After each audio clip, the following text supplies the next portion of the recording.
Guys, it's a new week. It's a blank space to make a podcast in. And the man to my right is the one and only Kyrie Thompson, who covers many, many teams. He does still have connections to the Pats living in Boston, covers the Ravens now, covers the Bears, which we'll talk about. But first, New England got their first win of the year, 15-10, and I'll say this.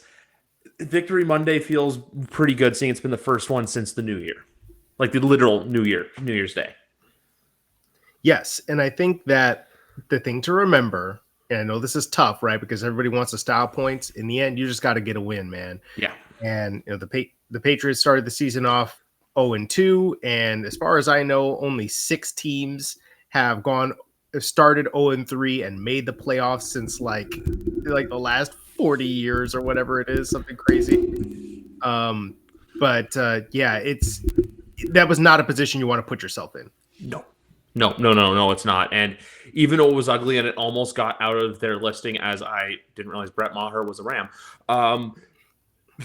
We're both watching the games at the same time, guys. Yes. But with that, yeah, it is what like you said, it is what it is. Did the Jets shoot themselves in the foot? Sure, but you could have said that about the Patriots too. You could have said that the last 2 weeks as well. When I'll say this right now, I think after yesterday we kind of saw that, hey, that Pats defense pretty good considering what a certain a dead horse, I should say, did yesterday. But no, like I said this but going to that quickly, I'm just gonna say this. I called that, not called 50, but I said they'll 6.5. I knew they were gonna win. But with the Patriots, though, a win's a win. And now I got to ask you this question. How do I talk myself out of believing in this team to get a win on Sunday when ultimately I feel like I'm going to get disappointed if they get just absolutely caved in? I mean, I think that you can point to it this way. I mean, the Cowboys aren't particularly great. I mean, obviously they've got one of the most hellacious defenders in football in Micah Parsons, and this is an offensive line that has gone through a ton of injury issues, though they're starting to get healthier.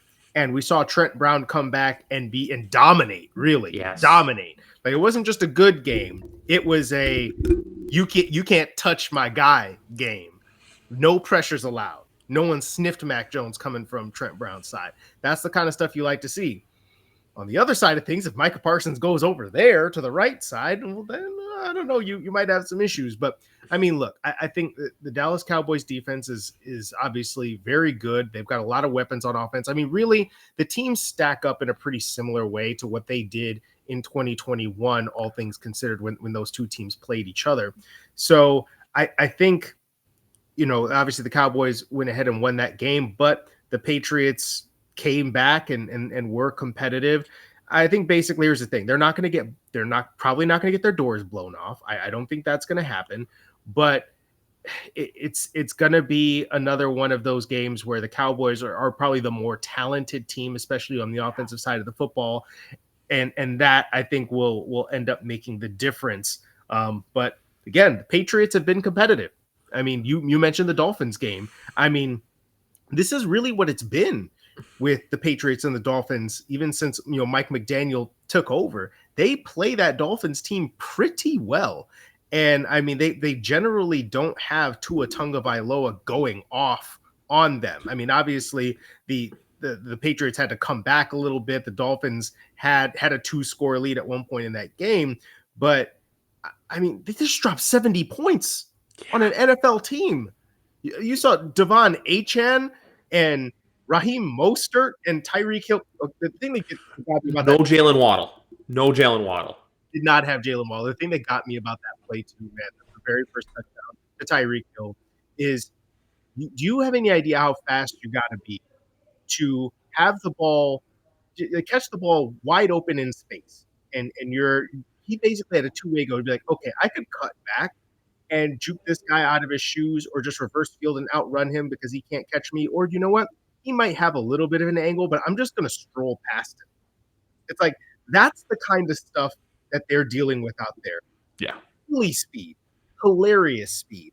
And they just decimated an NFL roster. And that's what the Patriots held in check relatively. So I think you got to feel really good about this defense, man.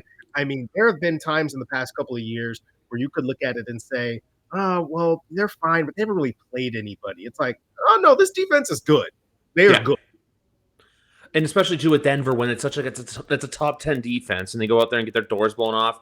I still believe in the Mike McDaniel, Vic Fangio revenge narrative. I know they didn't want to address it by doing all that stuff, and I'll say that too. That game, for everyone saying, "Oh, ran up the score, you're not supposed to do that." I'm sorry, it's football. You don't play until that whistle goes to zero. I They're understand if running you're the a football, man. See, that's the yeah. thing. It's like, okay, yeah, there was a passing touchdown later in the game, but for the most part, they're running the ball. This is the running backs that are scoring. If you can't tackle the running backs, I don't know what to tell you.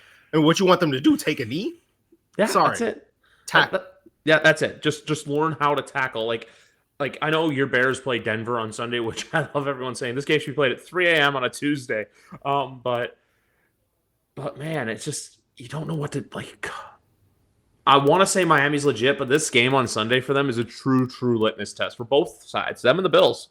Because I started to say this after Buffalo lost an opener week 1 in New York, that if Buffalo loses to Miami, that's 0-2 in division play. You go 0-2 in division play, it's really hard to win the division. You basically got to win out, and especially too with one of those games they have to go down to Miami.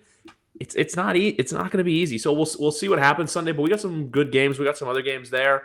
Look, the other big highlight from yesterday as a whole, I would have to say right now is I feel like we got to see some teams' true identities, and I feel like one of them was Las Vegas.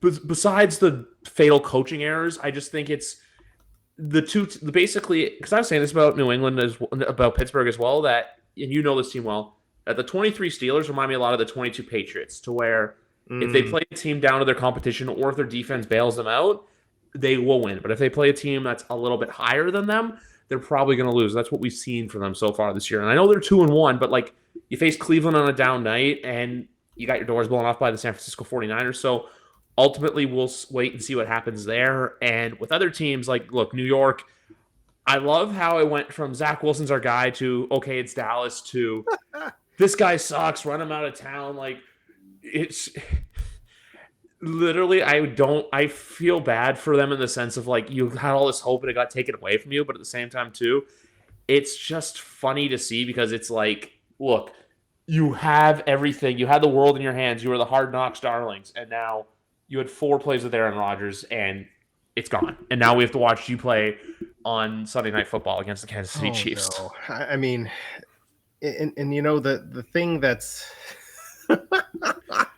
look, okay, so I was hard on Zach Wilson coming out of the draft. I thought that was a terrible second overall pick. I thought Justin Fields should have gone number 2 overall. And the funny thing about that is that as we see Justin Fields really struggle right now, I've been hammering this of late. As much as he had clear issues coming out of college in terms of, maybe the release was a little long and loopy, maybe he wasn't great at throwing with anticipation. As a guy who I watched that whole 2021 rookie season, by the end of that year, there were really signs, true signs. I like, honest to God, I'm not making this up. There are other people that can quantify this with data that there was there were the makings of an NFL passer, an NFL pocket passer in there. He was throwing with anticipation. Needed to be more consistent, but he was doing it. He was getting better. And then the Bears completely torpedoed it the last couple of years. I mean, they changed his footwork, they changed his throwing motion, they changed the offense, and he just has not responded well to it at all. But I think that if you had taken rookie Justin Fields, you put him in that Jets offense, and you allow him to grow with that offense, then that Jets team makes the playoffs last year. And they're probably a playoff contender this year because he probably would have continued to get better with continuity. What you have with Zach Wilson, though, is I think he's more of an example of a guy who just straight up can't play in the NFL. Like he couldn't play in the NFL when he got here.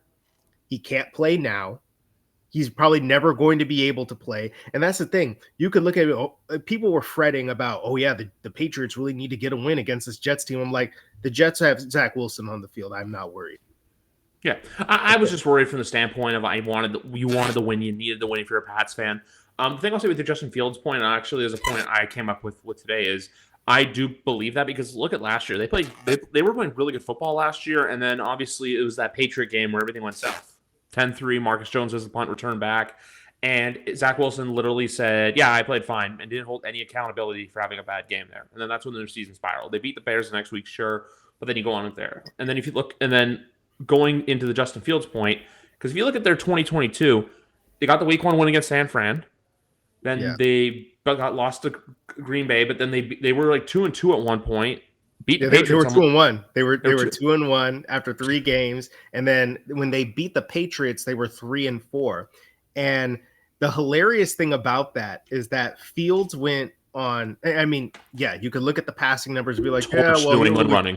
He only threw like for 170 yards or 100 whatever. There was a string there where it was like 2 touchdown passes, 3 touchdown passes, 2 more touchdown passes. Like the dude was actually low key on, not even low key. He was on a heater for like 5 games, but the Bears were giving up 30 points a game, so it didn't matter. That's the thing. That was an intentionally bad team that was supposed to lose. They wanted the number 1 overall pick, like from an organizational standpoint. This year, they were actually supposed to be competent. And that's the really bad thing. When you look at those 2 situations, right? The Jets aren't the Bears were just trying to be competent. Mm-hmm. And they look worse than ever. Yeah. And you can and we talk about Fields, right? Oh, Fields ain't it. You know, he's the problem or whatever. That defense is literally the worst. It's the worst defense in football.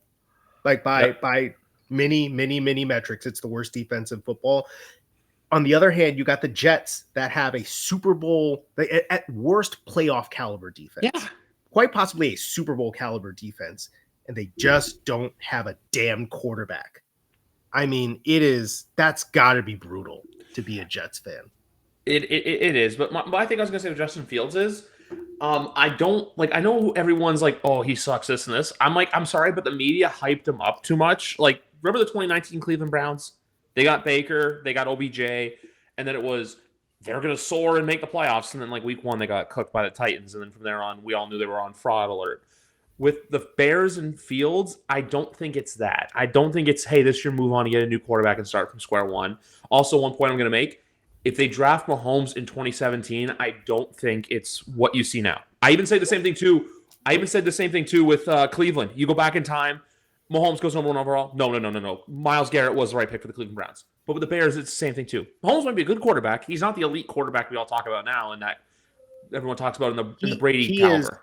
Mahomes is awesome. Like let's not get it. His talent was always going to be awesome. Skill set was always going to be awesome. But it is hard to, again, when you look at some of the best quarterbacks in the league. Yeah. You know, particularly like a Patrick Mahomes. Josh Allen. Josh Allen goes to an organization that's had some struggles, but they had a solid general manager. They had a solid head coach with a good offensive coach helping develop him. An already built playoff team. Yes. So it was pretty much ready to go. It's like, okay, go ahead and make your mistakes in year 1. He goes out in year 2, but he has continuity the whole time. And then finally it culminates in him in that, you know, almost MVP season in 2020. But with Mahomes in particular, he went to Andy Reid, man. Yeah. They were a playoff team, and they traded up to take this guy because they knew he was going to be awesome, and they just stashed him for a year. That's the thing. Most rookie quarterbacks don't get that opportunity. They don't. They go to a terrible team. Bryce Young, again, Bryce Young is a twig. He's tiny, et cetera, but the guy, he could throw the football. But he's playing for the freaking Carolina Panthers, and they cannot protect this man with mid talent too.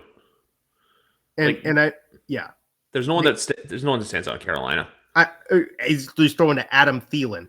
On the flip side, though, you could point to what's going on with CJ Stroud. Now that's a guy that so now we're getting to the whole NFL conversation. We're just gonna roll with it.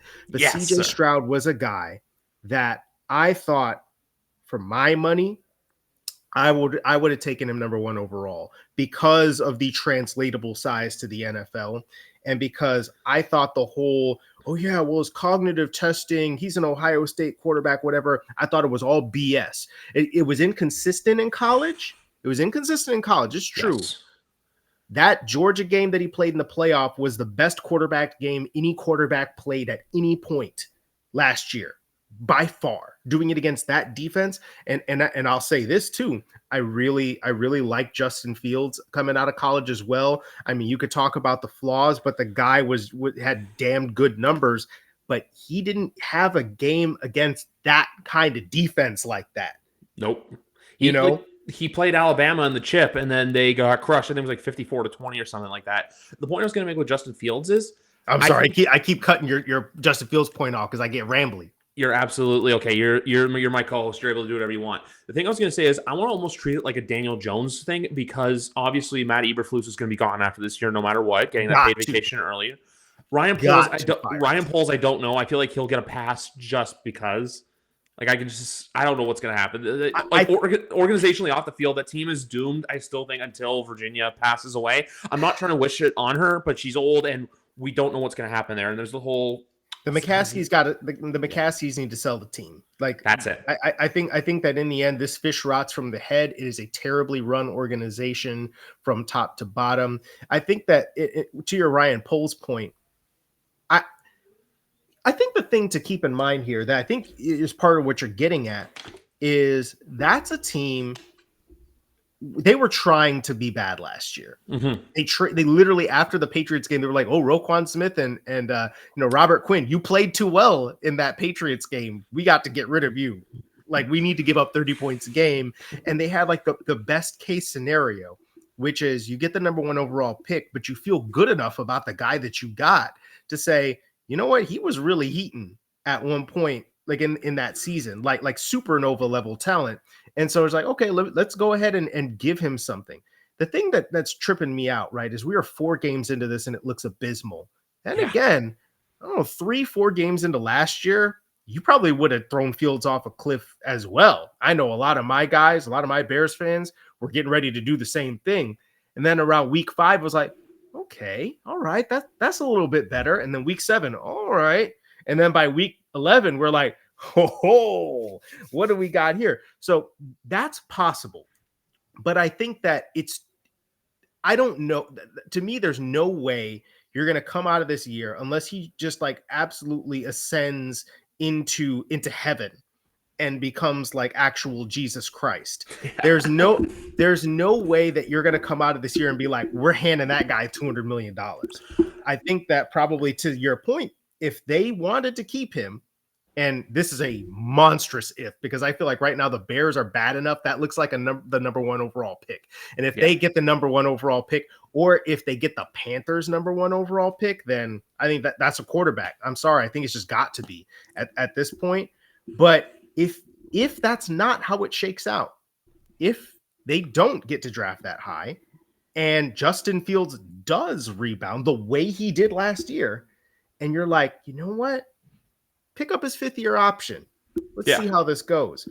Then again, if you've got a shot at Caleb Williams, I'm sorry, you got to take it. Sorry. Yeah, 100%. The other thing to do is if they want to be stupid, they can go Marvin Harrison Jr. And that still would be a good football move. It's just if he's there, you take it. My thing with him was, though, if you aren't going to draft a quarterback, don't, like the Daniel Jones point I was going to make, is don't pick up his 5th-year option, and then if he balls out next year, that's when you give him a contract. So that's what I think could happen. But in reality, I think it's, look, you either give him his 5th-year option or you ship him out of town immediately. And I think he goes somewhere else, and then he's not going to go somewhere else where it's going to be like the Mitch Trubisky situation where it's like, hey, you're going to go to Pittsburgh and then, hey, we're going to draft someone. No, I think if he goes somewhere, it's to a team that needs a starter. Like, I don't know, there's a team in their division that wears purple that I think could use him and would use his skill set perfectly. I mean, you got teams, you've got people talking about the Jets should trade for Kirk Cousins. You know what I mean? And I mean, if they really, really wanted to win a championship this year, I mean, I don't know. It should be under consideration. Then again, I mean, look, what are you gonna do in that situation? Because Aaron Rodgers, I think, wants to come back and play, and so then you would have a major problem. You go ahead and trade for Kirk Cousins, And then what are you just going to let him walk? Like, what are you going to do after that? I feel like that's not really where the Jets are. But yeah, I mean, I think Justin Fields is in a place where he's got to go someplace else to really achieve his potential. Because Yes. again, I think that if he were, I don't know, maybe if he were to end up in a backup role or compete for a starting job in a system that I think worked more for him, like I'm talking something along the lines of, I mean, I don't know if he would work in like a Shanahanian system, though Shanahan can make any quarterback look good.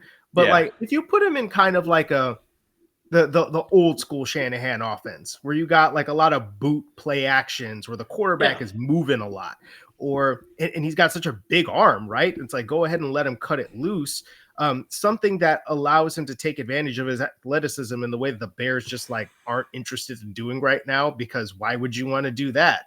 I think there's a chance that he could be an average to above average NFL starting quarterback Yeah. in the right situation, which this is not. What about a team like LA, not the Chargers, the one that we're watching right now in the Rams? Like, what about that situation? Well, Because we don't know if Matt Stafford's going to play beyond this year. That's I mean something to look out for. that's Sean McVay. I mean, would I want to see Justin Fields play with Sean McVay? Yes. I mean, yes. And look, this is a guy that I'm from Chicago. I'm a Bears fan. At this point, I think it is best for both parties to separate. At this point, as it stands right now, because now, and this is even if like, oh yeah, if we're going to say Matt Eberflus is gone and Luke Getsy is going to be gone, well then if you kept Justin Fields, that means he's getting a new offense, his third new offense. I just don't think that can work, man. I don't think that's feasible. I think like almost for the health of your organization, for the health of Justin Fields, you've got to start this thing over. Like, it's not even wholly his fault. It's mom and dad can't get it to work anymore. We got to get a divorce. It's just, there's no other option. You've exercised all the options you can. And also, I'll say this too. One thing I feel like that goes unnoticed in the Ryan Poles era is the fact that they did that trade for Chase Claypool. Not that they traded for him, but what they gave up to get him. They gave up a second-round pick to turn into Joey Porter Jr., who, I'm sorry, looks pretty good. I know I said some bad, basically said that Pittsburgh's like an okay team, but he's been looking pretty good for them through the first few games so far. So it's one of those things, too, where even say if they keep him, and even to the Jets' point, there's all this stuff where you have to think about your team's 5-year plan, to where if the Jets were to trade for Kirk Cousins, and if Justin Fields were to stay a Bear, long-term, it doesn't affect. Long-term, it will hurt your team more than it will help. Meanwhile, if you get Caleb Williams, you get him in there with the right system, the right staff, you turn things around, it's a wait and see what happens, where it's like next year is like a, hey, we can see where it goes from there. It's kind of like 2 now, where everyone's still asking the question. I know they're supposed to be the worst team in the NFL this year, but like it's like, what do you do with Arizona and Kyler Murray? Do you tank the rest of the year, or if they're relatively competitive? I know they'll probably be 1-3 this week after San Francisco, but if they sneak out a couple wins here, like yesterday, they beat Dallas, and also for as funny as it looks, Josh Dobbs running, they still got some pretty decent talent. Rondale Moore and Hollywood Brown aren't terrible receivers, and Jonathan Gannon, clearly, it doesn't matter if you take the bus to work, if you drive to work, as long as you have that fire in your gut. He's a freaking weirdo, but he can. You gotta give him his props. He's got them competing, man. Like he's got them really trying. That's the culture hire. Yes, that works. The Bears tried to do this with Matt Eberflus. They don't F with him like that. They don't play hard for him like that. No. They got the Cardinals out here being like, oh no, we're trying to get you. Even the Texans. Look, see the hot the hot new thing right now is offensive coaches. And then people look at you weird when it's like, what do you hire a defensive coach for to pair with a young quarterback? Like, what are you doing? Look at the way they've got those teams playing. DeMeco Ryans and Jonathan Gannon got those teams playing like we don't care about none of y'all. Yeah. We are coming to bust every last one of you. Look at the Detroit Lions, right? And we make fun of Dan Campbell all the time for how weird he's got those guys to buy in. Yes. And also they've got Ben Johnson, who is like, I will take that as my next head coach. Thank you very much. That's the thing. I started seeing Bears fans basically post the photos of Caleb Williams, Ben Johnson, and Marvin Harrison Jr., so it could happen. But that's just the thing. we make fun of the kneecap biting and all that stuff, but even the fact that there's guys from year one when they won 2 football games, it took until December to win their first football game, that they wanted to stay, like an Alex Anzalone. You have the best, like you have a guy that they drafted in Aiden Hutchinson who is a depoy, who will be a defensive player of the year one of these years, who hit the stanky leg on Atlanta yesterday, where I saw a Falcons fan tweet out, a white boy is dancing on. It's just fold the franchise. But with that's why I said Dan Campbell is just a culture hire, because everyone laughed at Dan Campbell. Dan Campbell literally brought in his guys. He got them to buy in. And guess what? They're a team now where you no longer look at Detroit and laugh. You look at them and go, there's a reason why they got the first game of the year. There's the reason why week 4, they're in a huge primetime slot, which I actually just realized today. I think they're the first team in NFL history. They're going to play 3 Thursday games in a season. So they play this Thursday. Well, the week 1 game it's a short week, but still, Right. you take it for what it is. But then you play again Thursday and on Thanksgiving, which isn't always a given for the Detroit Lions. So it's one of those things with them where you go back to it now where it's a culture thing. I said as soon as DeMeco Ryans was hired, I'm like, this seems like a Dan Campbell-ish hire. Like I said, by 25, I think Houston's going to be a team that people are going to be, hey, we're looking at them to make the playoffs. Like even look at the AFC South this year. Jacksonville got their doors blown off yesterday. We don't know what Tennessee is. Like 94 yards of offense yesterday for the Titans. And the Colts are 2-1. I know it came at the expense of Baltimore, and there was that questionable call, but you still got to respect them going into like the fact that they took care of Baltimore. And like obviously the first one was Houston, but then you have these teams where it's just like, we don't know if they're going to come back to earth or not, but for now, relish it if you're a fan base, if you're a Colts or Texans fan. Definitely. And I think ultimately, right, this is the first quarter of the year. This is still the part where teams aren't fully what they are. They're trying to figure out their identity. They're not looking as polished as they normally might. Cincinnati. Cincinnati's looking really bad right now. And the thing is, like that, and that's been a pattern with them to start, even really the last couple of seasons. They started off 0-2 last year, but come November, they're probably going to be right in the hunt because that's just what they are. And so I think that you got to take some of that with a grain of salt. That's the good teams. If they are meant to be good, they will be good. They will become good at some point. But absolutely, I think that if you're one of these young teams, you're not necessarily expecting to win. Build on a little bit of that momentum. You might hit some hard times later. You might end up like the Bears, start 2-1 last year, and then end up 3-14. But I mean, enjoy it while you can, and then try and build up good things along the way and maintain that resilience when the hard times hit. Because I think that, sometimes you lose games because you're not talented enough. Yes. Or maybe you make 1 or 2 mistakes or what have you. But if you constantly make losing plays, then that's how that culture sort of seeps in.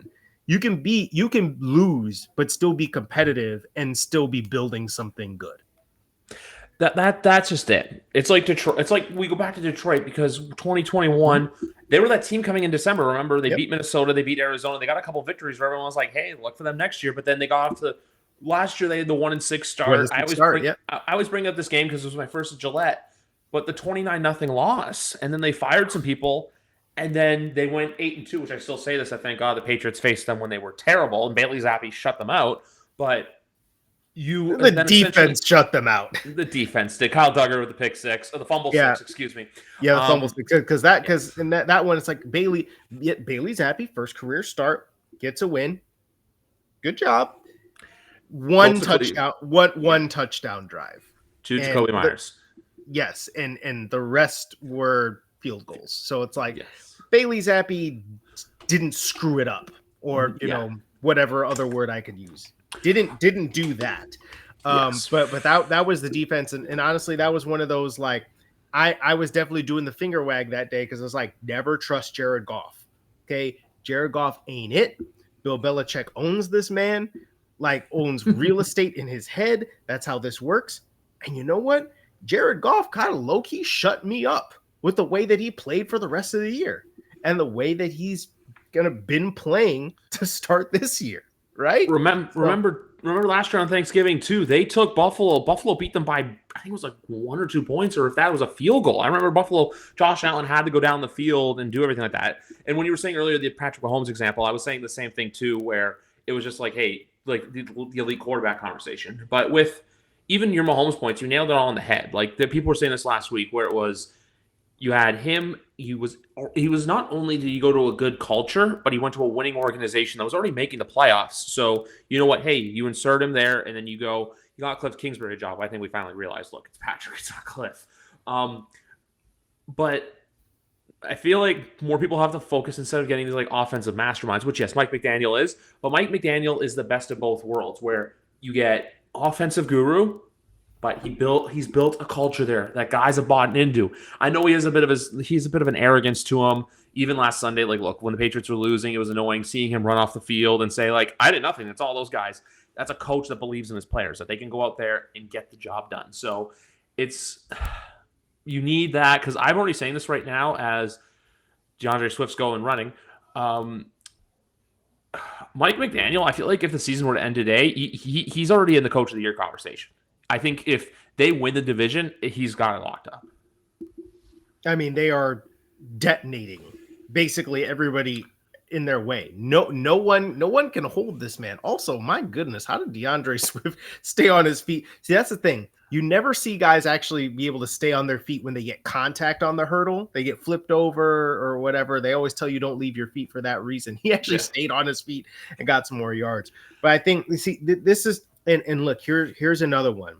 I think very often we devalue certain things about quarterbacks' games, where it's like, oh man, look at the way that guy can move in the pocket, or look at the rocket arm. He can make all the throws. He can do this. He can do that. Like, he looks the part. Tua Tagovailoa was a guy that people kind of look at. He's got a pop gun arm. Like, he can't really throw. Like, he's not really like that. He can't really run either. He's not that mobile. But you know what his superpower is his feel for the game. Like, just pure and simple. Like, I can't tell you how many times I covered Patriots Dolphins games where this dude is, maybe he might look rough on first or second down or whatever. Like, there was a miscommunication, or like he's getting hit as he throws and it was a bad ball. I can't tell you how many times I've seen this man on third down.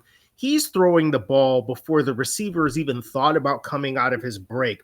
And then the receiver turns around and the ball is like embedding itself in his face mask. And all he's got to do is put his hands on there and it's a first down. And it's just like, how? Yeah. I mean, it's that level of anticipation. He plays the game so fast, so like this. When you talk about anticipation and pocket feel and playing within the system, no one is doing it better right now than Tua Tagovailoa. No one. Okay, and it helps that he's throwing to Tyreek Hill and Jalen Waddle when he's in the game, or that he can hand the ball off to two of the fastest, quite possibly the two fastest running backs in football. Track stars.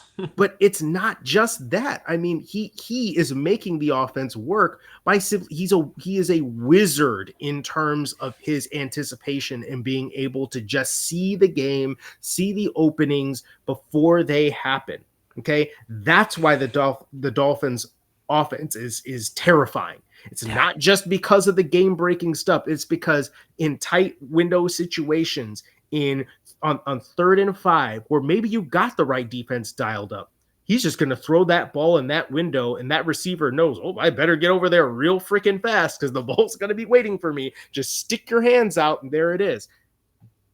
That it's just you're making the most of what you got, which he's doing all the right things. I don't really say this because he's injured. His first couple of years weren't that good.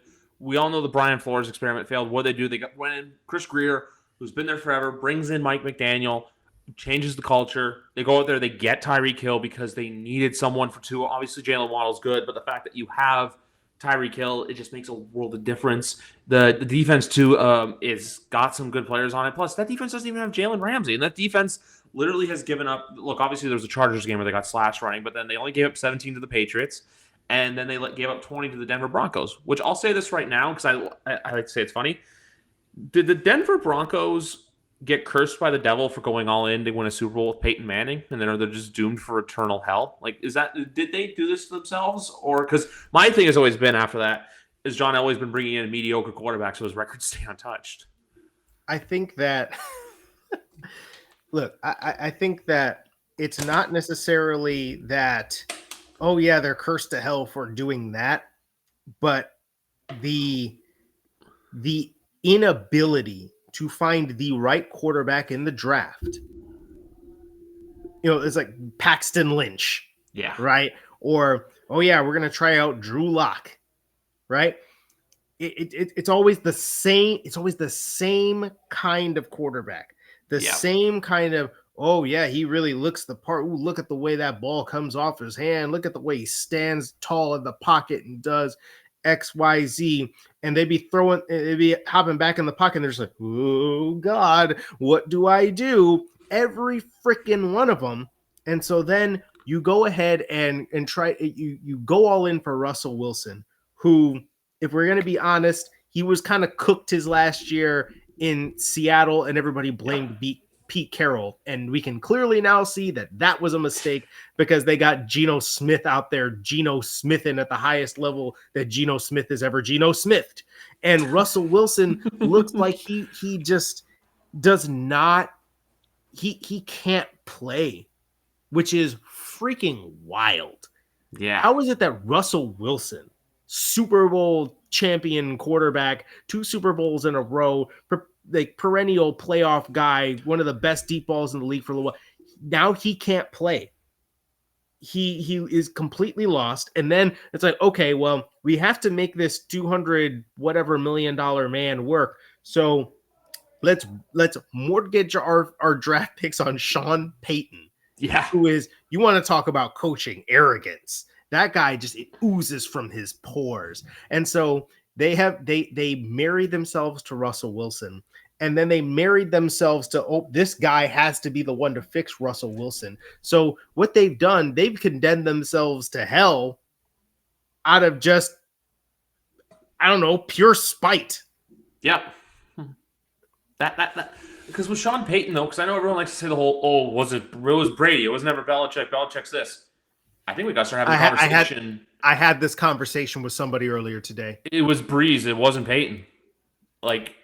Because they flashed the graphic today. Breeze is the first ballot Hall of Famer. I'm sure Sean Payton will be in Canton one day too, but Drew Brees is so underrated for all these records that he has. Everyone likes to talk about Manning, Rodgers, Manning, Brady, and Rodgers.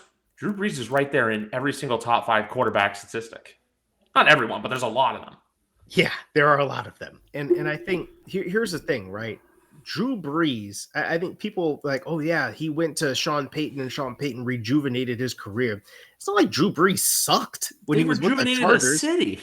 He did, he was good. He was just hurt, yes. Right? And people were like, okay, well, his shoulder's kaput, so we don't need him anymore. We drafted Phillip Rivers. We're just going to roll with that. But it's like people act like the dude was bad. It's like they knew he was a bad player. He was not a bad player. He just needed to be healthy, right? He needed to be healthy and go to a place with good weapons, and there you go, right?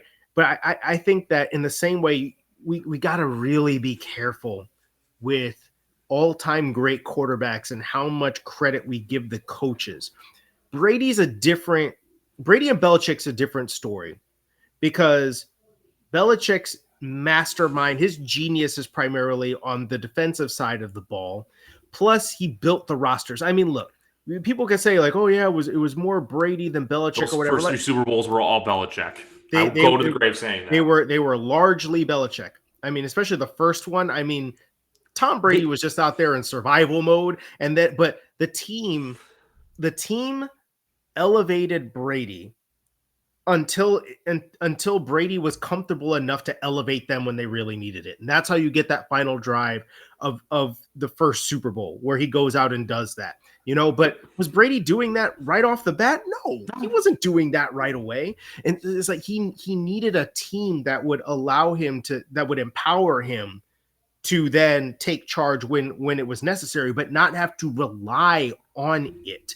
And then later on, when he was GOAT Brady, then of course that's how you get 2016, where he brings you back from the brink of absolute death. You were dead in the water, and then you get that. I mean, obviously he didn't do that alone though, because there were big defensive plays in that game as well. But that's the thing. It's like people want to distill it down to one thing, like, oh, it was all Brady, it was all Belichick, it was all whatever. The answer is always it's there. There's a percentage, right? Give it some percentage. 100%. But I will tell you this, when you're talking about, oh yeah, I'm going to go ahead and hire Josh McDaniels because look at the job he's done with Tom Brady. Or this is twice now.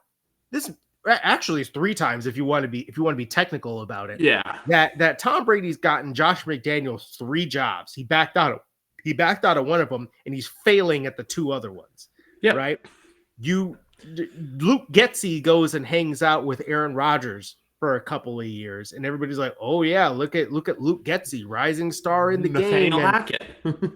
Nathaniel Hackett flies too close to Aaron Rodgers, and they think they got to go ahead and make that man a head coach. Doesn't even last a year because it's a freaking disaster. Fired on Christmas Day.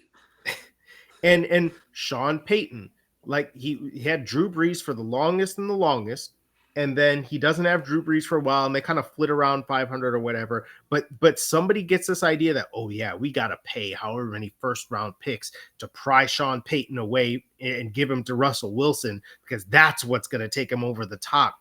Yeah, doesn't look any better. Doesn't look any better at all. The Raiders should be an 0-3 team too. It's just Will Lutz missed field goals. The one thing I will say right now about the Patriots going back to Super Bowl points, one, because I said this last week, because actually, you probably know, I've seen you guys have been in Twitter interactions before. McGarvin and I were talking last Wednesday night on this podcast, and I said the point to him that the Patriots don't win their first Super Bowl if Ty Law doesn't get that pick 6. We've seen it in the math. It's proven. The other one too is, and I say this because you mentioned Super Bowl 51, I still say this: they do not win without that Hightower strip sack. They do not win that Super Bowl without that. Because why? That put them into field range to where Tom Brady could go down, get the touchdown to make it go from 28-12 to make it 28-20. You can't come back from 28-3 without some defensive plays. Right? I know Alan Branch got the fumble, but sorry to cut you off. Alan Branch got the fumble, but it was that Hightower thing. I could watch that Hightower clip on loop all day long. Yeah, I mean we simplify football so much sometimes where we especially football, you can't do that. No. Right? No one ever wins any football game by themselves. It's never happened. Right? And you could look at Tom Brady leading the team down the field and throwing dots and putting it on people, but they still got to catch the ball. The offensive line still got to protect. And then when Tom Brady's not on the field, the defense got to do their jobs. Tom Brady could have played like the second coming, but it wouldn't have mattered if the defense didn't get stops in the second half. Right?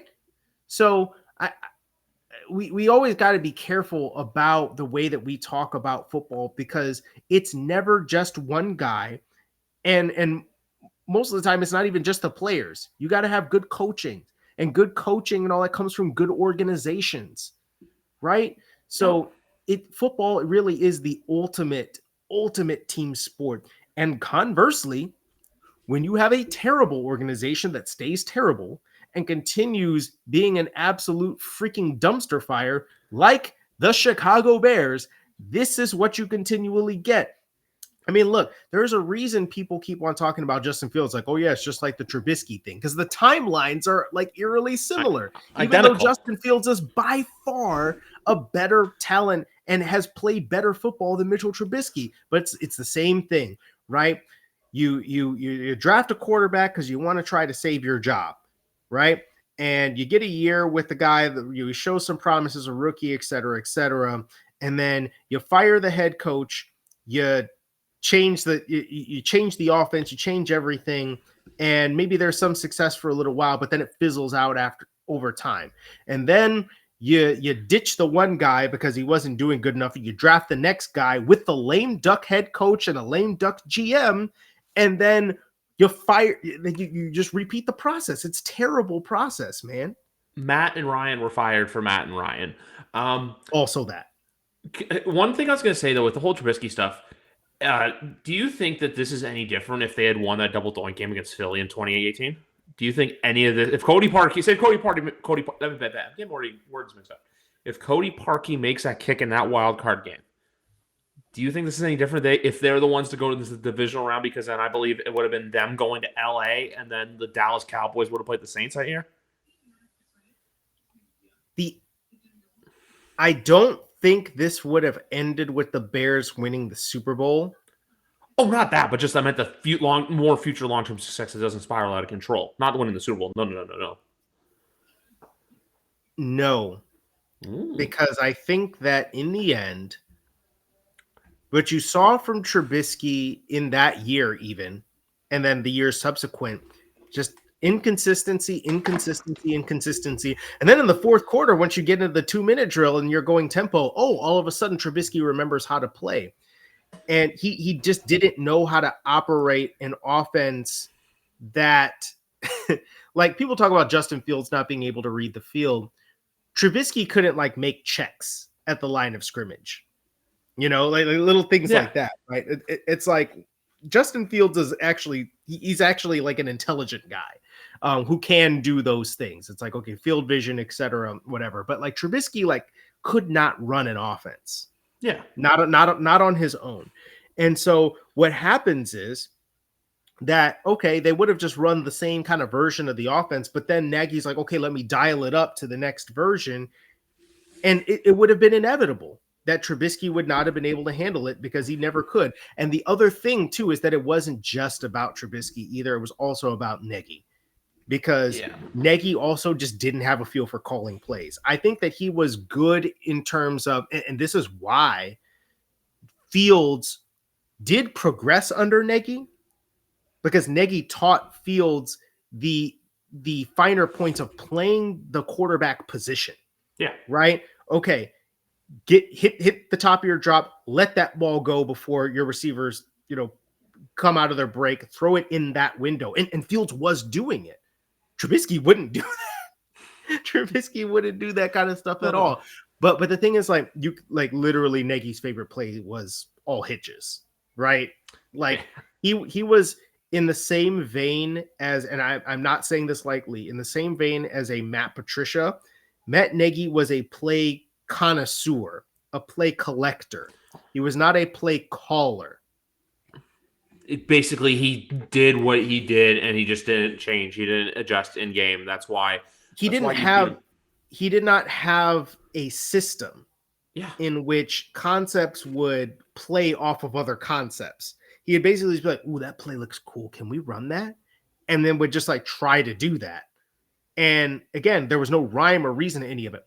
When you watch a Sean McVay offense, for example, go watch the Los Angeles Rams, and they will spam they will spam outside zone, and then here comes the boot action, right? Or okay, they'll do outside zone a certain way, and then it's here comes the split flow version of the zone. Everything they are doing, they might do it on the same formation, but just run different variations of it, and they will hit you with wrinkles. But they have a system. They have they have a way of doing things that everything then that everything kind of flows off of. The Bears did not have that with Nagy. The Patriots didn't have that last year with Matt Patricia, right? You can always tell when a guy he can't call plays. Yeah. Because it's like something will just occur to his thought, oh, wow. I saw somebody run that play last week. There will be the Travis Kelce thing that the Chiefs love to do when they're screwing around. Travis Kelce will go ahead and take a snap and get a quarterback sneak. Or the Ravens did something with Mark Andrews where he takes a snap and then pitches it to Lamar Jackson. Lamar Jackson runs the ball as a running back. He did that last year. Well, then the Bears were like, ooh, that looks cool. Let's throw that in the playbook for Justin Fields. It's there's no original thought. Yeah, it's, hey, this works elsewhere. Let's try it here. But then in reality, it does not work. I think also, too, what I'm saying this about these games right now, because I put the Rams game on, I think we're watching the Buccaneers come back to life. I think that they got a couple wins, and now we're going to find out who they really are. But with the Chicago Bears, it's a rinse and repeat thing. It's been like this forever. I even saw the tweet today when they could have had Andy Reid in 2013, but nope, they went out and got Mark Trestman instead. Proven CFL coach. That's my league that I love, by the way. Shout out Toronto, 12-1. But it's just you gotta be original. You can't take what other you can do your own thing that you did on another team and then bring it to where you go. But that's the reason why certain players have advantages over certain coaches. Meanwhile, with New York, who they struggled with this with for years after Tom Coughlin retired, where you had Pat Shermer come in, it failed. You had who's the other guy? Joe Judge, same thing. Joe Judge did his just play calling and then just like whatever. And now Brian Daboll's there. And last year went great, but then this year so far it's been rocky considering they beat Arizona in the comeback, sure, but the other games you got blown. You got your doors beaten off of you by the Cowboys and the Niners both in prime time. So for them, it's like, what do you get from Daniel? Because that's what I was saying this year. More than last year where there was pressure on him to perform because he has the contract coming up. This year it's, hey, go and show you're proving that you're worth $46 million. And so far he hasn't. And Giant fans for some reason like to go, oh, it's the offensive line's fault. Like you have to, like, all these teams have to take accountability. I don't think Chicago does, but the Chicago fans seem like they're just like not even giving up. They just find it laughable at this point where it's just, I'm laughing. I mean, yeah, it can't. It's like it can't possibly get worse. It's one of those things where we're at rock bottom and it's September. It's 3 months to Christmas and we're at rock bottom. You got to laugh amid the pain. It's the only way to be. It's the only way to be a fan of this team. Yes. Or to be a Chicago sports fan generally, because ain't nothing going right for any of it. But you know what? I think minus the Cubbies. Yeah, well, even them. I mean, they need to figure their stuff out if they want to make the playoffs, but or they want to do anything in the playoffs. But I think I'm just gonna I'll have the Bears on or like whatever. I'm just gonna like put them in my ear. I'm gonna put the radio broadcast in. Maybe that'll help. I'm just gonna watch the Ravens, man. Ravens and the Patriots. Patriots aren't particularly inspiring, but the Ravens, yeah, sure, I'll watch the Ravens. Go Lamar. Let's get it. Zay Flowers all day. You already know, man. Zay Flowers, that was my guy. I trumpeted about Zay Flowers to every corner of the earth. And the guy looks pretty good. I mean, he's looking pretty good, but with the Patriots, I will say this: I don't regret passing on him. Gonzo's looked every bit as great as advertised. Top 4 corner by PFF metrics already. But shifting gears now, I just want to go to college quickly because I know I saw you talk about this. I love how with Colorado, like you get tweets from guys like Robert Griffin III saying, "Where's all this hate coming from?" And I'm just like, and everyone too saying like Dan Lanning, it's like, "Oh, he's a psycho. He's doing this." I'm sorry. I'm on the side of Dan Lanning went out there to prove a point that we're here to be legit. They're basically saying, look, you're all dog and pony. You're getting all the media attention, but guess what? That stops today. And I think for Colorado, this was humbling. Like, yeah, sure. This may be it for them. Like, but then again, I don't think anyone saw them as a national championship thing where everyone's like, oh, but it's this, oh, but it's that. But it's like, okay, for everyone thinking this team could have been great. No.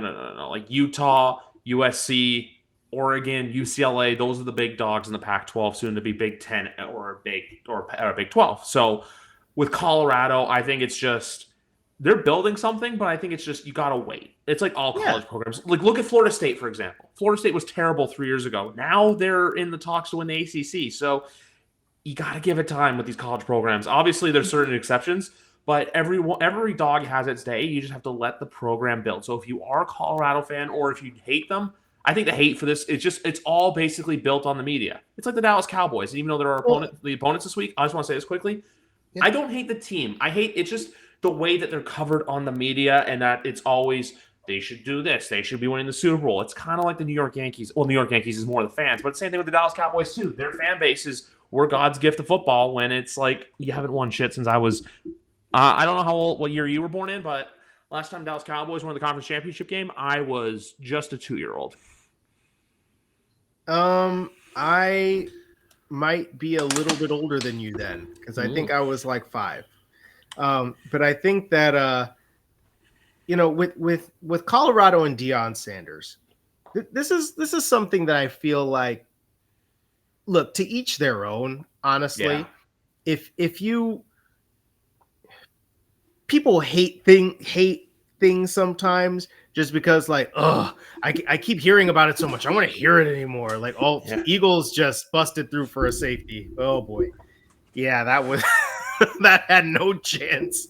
I'm watching Oh Rams and I'm watching Rams and Jags, Rams and my god. Bengals. That play had absolutely no shot. But I think people are just like, I just want to see Colorado lose right now, right? And I think in the end, Dan Lanning, right? He wanted to prove a point. You know, with it was it entirely fair to kind of talk like that about Sanders and about like a bunch of college kids that would no. I mean, because in the end, they're trying to win games. They're not trying to win clicks. They're trying to win games. But that's the kind of stuff. Look, Deion Sanders does the same thing, right? Motivate your team, create the narrative, us against the world, go out, beat their ass. That's what you want to do, right? Especially when you're talking to young kids, get their blood up and stuff like that. Don't have them be out there cheap shotting people like Colorado State was doing. But in the end, and Sanders said it himself, like Deion said it himself, he doesn't take it personally that like Dan Lanning was saying that stuff because it's all in the game, right? I mean, but I think what gets me, right, is that there's so many people that they want to see Colorado lose because of the media coverage or because of Deion Sanders specifically, and are gloating about this fledgling college program that is like building this up from scratch, right? The depths of mediocrity. Like look at you. They were like 1-11 or 1-10 or whatever it was, 1-11 last year. Yeah. Right. They were awful. And they're 3-0 right now. Or they're 3-0 coming into this game. They're 3-1 now. People are just like, that's right. Humbles you, shuts you up. And it's like they're winning. Yeah. In the end, if they don't win another game this year, they're better than they were last year. And the thing is, they probably are going to win other games this year. But I mean, I think Deion's right. This is the worst Colorado is going to be. So go ahead and have your fun because people are going to be streaming in to want to go play for that dude in the following years, as long as he stays there. But again, to me, I always find it weird, right? Because I'm a sports fan, you're a sports fan, but there's this part of me that's just the logical part is like, I don't understand this need that like we got to see people humbled, right? We've got to see people, you know, adhere to this decorum that we demand, right? Or like these people that like they talk their stuff like, oh God, I love it when they lose. It in the end, like this is a bunch of college kids that we're talking about. Yeah, these are 18 and 19-year-old kids. Like why do you want to see them fail, right? Yeah. It's like I get the same thing up here too with junior hockey where you see these like kids where you see them fail. But then even going back to that point, I don't get why we live in a society where you root for the downfall of people compared to the uprising thing. Now, I'm not here to say like Colorado, like, yeah, they're like this because like I knew, look, they weren't going to be anything special. It's one of those things with Colorado where, hey, like I was saying with Houston earlier, by the year like 2025 or 2026, if Deion's still there, which I think he will be, but I feel like the SEC will come a knocking very soon to him, Florida.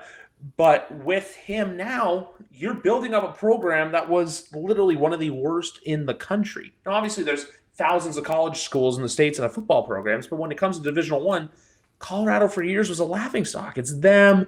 It's been Rutgers. It's been Vanderbilt. I'm trying to think of other schools that have been bad, but like even look at Kansas. Look at Kansas and Duke. Those are basketball schools, and now they're relatively good football schools. Like College Game Days going to Durham, North Carolina on Saturday. So when you build these stories up, you got to know it takes time. Like will Colorado lose to USC this Saturday?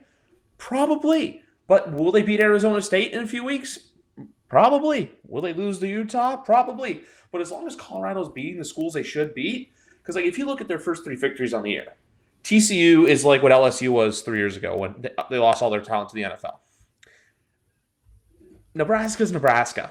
And then Colorado State's Colorado State. It's Mountain West school. You don't take much from it. So they're beating the schools they're supposed to beat. That's what they are. They're going to beat the schools they should beat, but they're going to lose to the schools that they should lose to. And you know what? That's completely fine if you're Colorado. Yeah, and I think that, you know, like I mean, really, I already said it, but Go ahead and get your jokes off now. And I think that um, the gloating, I think, says more about the people doing the gloating than it does about the Colorado program. Because in the end, right, this is a young program that has already achieved more in 4 games Yes. than they achieved at any point last year. They're just think about the recruiting classes that are potentially waiting in the wings or waiting in the transfer portals to come down to freaking Boulder, Colorado to come play for that man. Yeah. I mean, and he's good for the sport. Like I think that he is good for the sport. Coaches can play off of that if they want to, right? And gear up and take your best shot because of who that coach is and you know who the quarterback of that team is. Like, oh yeah, that's the coach's kid. Like, let's go show him up. Or they said that Travis Hunter guy is the best player in college football or whatever. Like, I'm gonna show him. I'm gonna go burn him or I'm gonna lock him up or whatever. Do it.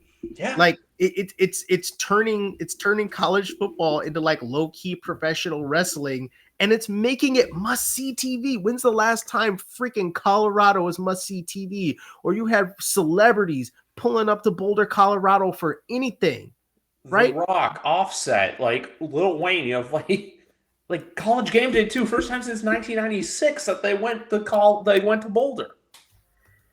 I know I reference College Game Day a lot, but that's a big deal to come to your school. Yes. Yeah. And again, I just, you know, I've had fun. I'm not the biggest college football guy. I'm really not. I went to grad school at the University of Notre Dame, so I did catch that, like, honestly, low-key exhilarating Notre Dame Ohio State game from the other day. It's like not very high scoring, but there's some good football being played in that game. Yeah. So I did watch that. I watched a little bit of Caleb Williams doing what Caleb Williams does.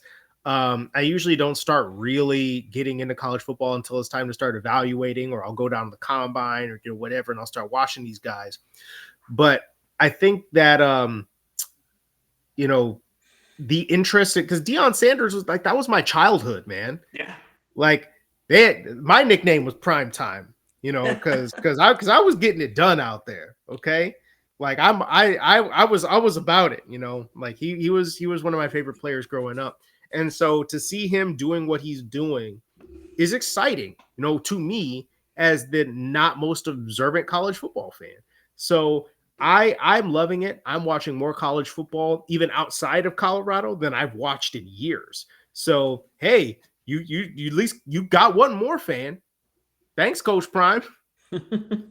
With me with college football, it's always been I just like to watch it for the game. Like I don't have a team, I don't have a rooting.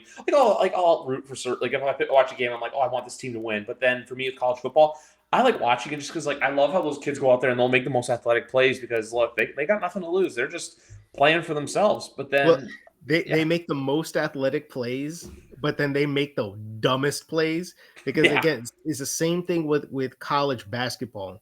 You realize at some points they don't know what the hell they're doing. Look at all the goofy upsets in March Madness. They are just running around being athletic and just playing the game. They don't know how to play, you know? Yeah, like that's what I was saying with March Madness, where it's like, why do you have like Furman beating like Virginia or like Fairleigh Dickinson beating Purdue? It's because these kids are still kids and they're going to make stupid mistakes. That's why, like with football, that's one where I've heard some people say like, oh, why don't like they're a really good high school footballer? Why don't you go straight to the NFL? I'm sorry, no, there's a reason why there's a minimum of 3 years of college before you go to the pros because you can't be a 17-year-old kid going to play with grown ass men with families to feed. And then with college basketball, see that stuff is different, right? Because you could be bricked up and whatever, and like be a solid looking high school kid, but that's grown men, right? Playing against grown men is an entirely different experience, right? They approach the game a different way. They have more experience than you. They know what you're gonna do before you do it. They'll just sit up there and humiliate your ass. You know, it's like that's why it's so hard. That's why, for the most part, like rookies that come into the NFL don't get that stuff done because they either have to be preternaturally athletic, like to the point that they are just like, oh God. I mean, like Adrian Peterson, Yeah. Like coming into the league as a rookie running back, like that guy is just ridiculous. His knees are made out of titanium, Like Nick and Chubb. and he's faster than yes, like Nick Chubb. Which I mean, how that guy only tore his MCL, I have no idea. But I mean, Adrian Peterson was a man amongst boys when he came into the league, but you don't see people like that anymore. Like Leonard Fournette's the closest thing to it, and he wasn't nearly as good as AP. But then, like, okay, Jamar Chase, because he's just faster than everybody, right? Or Justin Jefferson, because he's craftier. You either got to be ridiculously athletic, or you have to be such a student of the craft that you just sponge it up right away, or you get into the perfect situation and it puts you in a position to go out and dominate. For the most part, as rookies, you gotta learn to get to that point. It's a reason why there's this thing called "Welcome to the NFL" moments. It's a reason why that exists. It's I'm losing my wording. That's a reason too why also only 1% of college kids make it to the NFL. It's that's the thing. Before we wrap up today, I have 2 questions for you. All right. One, do you buy? Oh, also too. Before the questions, I was gonna say is I'm a late '93, so I'm assuming you're a '91. That's why I was 2 when the Cowboys. I'm a won the 90. Super Bowl. Ooh, a 90. Okay, so you got 3 years on me. I'm a late 90. Yeah. Oh, well, I'm a late '93, so we're about 3 years apart. But so the 2 questions going back to that. Number 1, do you buy the Travis Kelce, Taylor Swift stuff? Because look, I know it's weird, but we got to address it. I also love seeing all the Swifties learn about football. Yes. I mean, they're I don't know. They might be messing around a little bit, just hanging out. I mean, I don't know that I fully actually buy that as a real thing. But look, man, celebrity life. Sometimes they just be out there messing around messing with each other just because they can. Yeah, it's basically. I think it's like this. It's a win-win either way. It's either they're doing it for fun, just to drum up publicity for everybody, or it's the greatest shoot his shot moment in human history. Yes, and I mean, hey, he got her to show up. Yeah. Right. I'm sorry. He got her to show up. So to me, that's. I mean, he already kind of won. He already sort of won with that. Exactly. And as a kid that grew up in the late 90s, early 2000s, I got to ask you, what are your thoughts on the Super Bowl halftime show? Because I'll say this too, as a kid who grew up in that era with all that music, which hopefully we get some of the slow stuff, but are you excited to see Usher February 11th? I'm like trying to think about what he's even going to do. Like, what's his set list going to be? Right. I feel like, it's probably going to be on there. You got to open or close with that. Huh? I think you got to open or close with that. I feel like you got to open with it, but I'm like, what would you even do? Like, you remind me, or maybe you can't do confessions. I feel like no, you cannot do confessions on the Super Bowl halftime show. Do you do burn? No, I just don't know what this man is gonna do. He might try. I wonder if he's gonna take it back, like to the My Way days. Because I would say this, My Way would be a good callback. I would do My Way for the Super Bowl halftime show. That's a good one. You got it bad. You cannot do You Got It Bad for the Super Bowl halftime show. I'm trying to figure out, what is this man gonna do? What songs is freaking Usher gonna do? I think he's gonna do stuff too, like the DJ Got Us Falling in Love. I think he's probably gonna do a lot of the newer stuff too. That one. He did. DJ Got Us Falling in Love is gonna be that's gotta happen. Love in This Club, like. Stuff like I hate that song.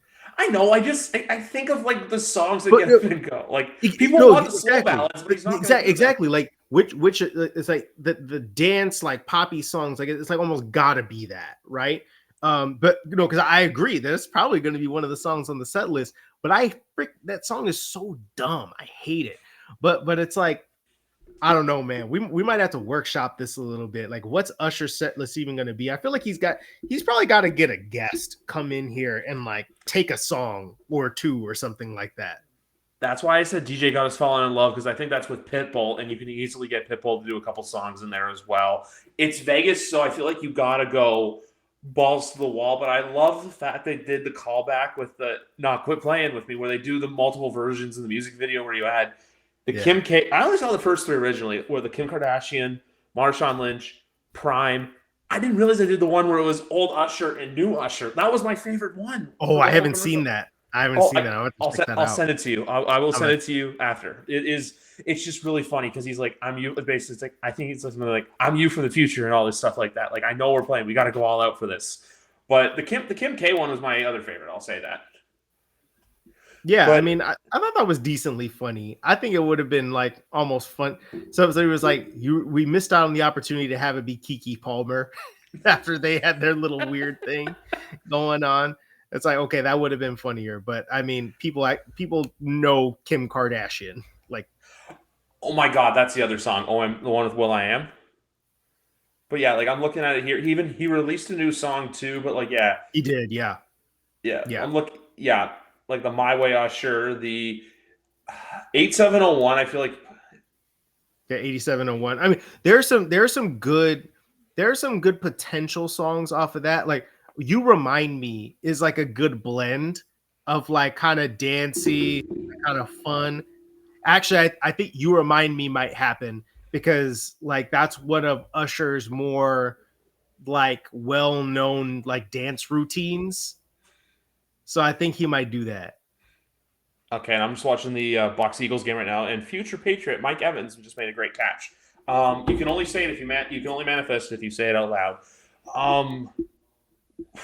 But yeah, I think going back to football before we wrap up, I think I'm saying this right now. We're getting a Tampa Bay Buccaneer comeback to earth game like we did with the Commanders yesterday. Like I think Tampa won. They won their first two games. They beat Minnesota, who's going to find ways to lose, and Chicago. But And they beat the Bears.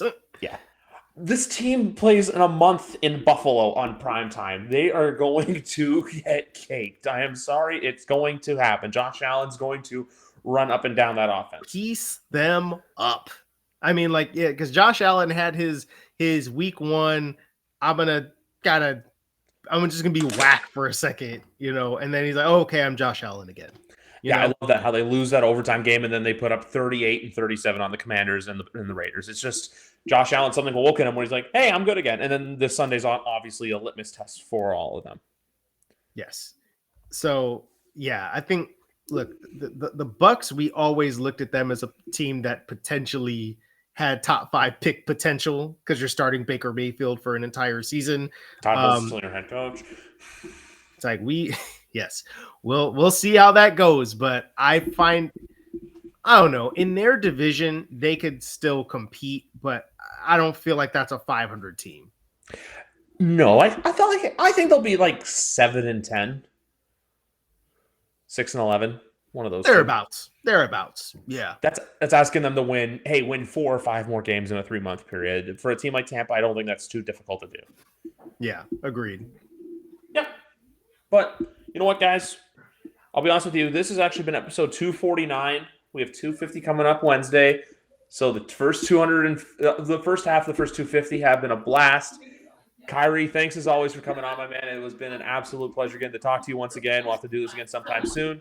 But anyway, guys, for Kyrie Thompson, I'm Griff Bordegon. Episode 249 in the books. See you Wednesday for 250.